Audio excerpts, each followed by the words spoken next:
மக்களே, உங்களுக்கே தெரியாம ஜிபே, ஃபோன்பே இந்த மாதிரியான ஆப்லேருந்து பணம் பிடிச்சிக்கிட்டு இருக்காங்கன்னு சொன்னா உங்களால நம்ப முடியுதா? என்னடி சொல்ற? நீ என்ன சொல்ற? என்னடி சொல்ற?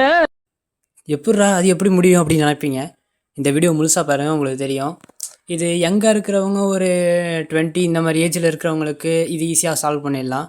பட் 30 இந்த மாதிரி ரேஞ்சில் இருக்கிறவங்களுக்கு புரியாது, சில பேர் தெரியாது. தெரிஞ்சிருந்தா இந்த வீடியோ தேவைப்படாது, தெரியலனா முழுசாக பாருங்கள். அப்படி என்னடா பிடிக்கிறாங்கன்னு கேட்டிங்கன்னா, நீங்கள் ஒரு பெய்டு ஆப் யூஸ் பண்ணுவீங்க. மந்த்லி இந்த காசு கட்டி யூஸ் பண்ணுறதுக்குன்னு ஒரு ஆப் இருக்கும். அதாவது எனக்கு தெரிஞ்ச எங்கள் வீட்டில் நடந்தது. சனந்தா இந்த மாதிரியான ஆப் இருக்குது. அது ஒரு சாமி பாட்டு கேட்குறது. நெட்ஃப்ளிக்ஸ்னே வச்சுங்க. நெட்ஃப்ளிக்ஸு ஃபஸ்ட்டு நீங்கள் நெட்ஃப்ளிக்ஸில் ஒரு தடவை 199 ரூபா கட்டணுன்னு என்ன பண்ணுவான், ஆட்டோ பேன்னு ஒரு மோடு கொடுப்பான். உங்களுக்கு ஆட்டோ பேனா என்னென்னு தெரிலனா, ஜிபேயில் போனீங்கன்னா செட்டிங்ஸில் போனீங்கன்னா ஆட்டோ பேன்னு ஒரு மோடு இருக்கும். அந்த ஆட்டோ பேயில் போய்ட்டு அலோட் கொடுக்க சொல்லுவான். ஒரு 2 ரூபா அந்த மாதிரி பே பண்ணணும். அலர்ட் பே இந்த மாதிரி வச்சு யூஸ் பண்ணுறீங்களே, அந்த 2 ரூபா கொடுத்தீங்கன்னா மந்த்லி உங்களுக்கே தெரியாமல் அந்த நெட்ஃப்ளிக்ஸுக்கு தானாகவே காசு போயிட்டுருக்கும். இது நீங்கள் எங்கே இருந்தீங்கன்னா நான் காசு போதேன்னு சொல்லிட்டு பிடிச்சிருவீங்க. கன்ஃபார்ம் பிடிச்சி நெட்ஃப்ளிக்ஸை ஸ்டாப் பண்ணிடுவீங்க.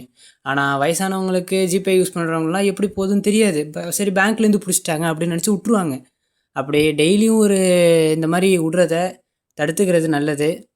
அது எப்படி ஆஃப் பண்ணணும் அப்படின்னு நினச்சிங்கன்னா, என் வீடியோ ஷார்ட்ஸில் இருக்குது. அதை ஆஃப் பண்ணுறதுக்கு நான் அந்த ஷார்ட் லைவை போடுறேன். அதில் போய் பாருங்கள், லிங்க்கோட டிஸ்கிரிப்ஷனில் இருக்கும். அதை இந்த மாதிரி காசை விட்டுக்கிட்டு இருக்காங்க. ஆட்டோபேங்கிற மோடை அதிகளவு யூஸ் பண்ணாதீங்க. ஏன்னா உங்களுக்கு தெரியாமல் அதில் பணம் போகும். எவ்வளோ போகுங்கிறதே தெரியாது. நீங்கள் எவ்வளோ கொடுத்தீங்களோ அவ்வளோ போகும். எங்கள் வீட்டில் அப்படி தான் ஆட்டோபே அலர்ட் பேன்னு சொல்லிட்டு ஒன்று வச்சுருந்தாங்க.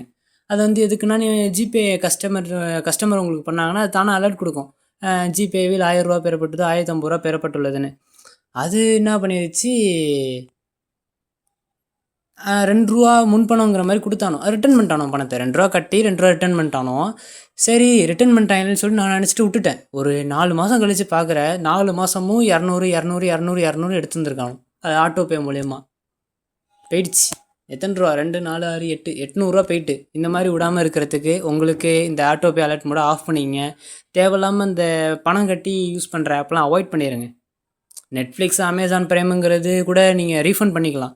பட் அனதர் ஆப்புங்கும்போது அது ரொம்ப ரொம்ப செட் ஆகாது. அதனால் சேஃபாக இருந்தது. பாய். சேனலு எதா இருந்தாலும் அது கொஞ்சம் ஆதரவு கொடுங்க. உங்க பொண்ணான கையை கொண்டு அந்த பெல்ல தட்டிடுங்க.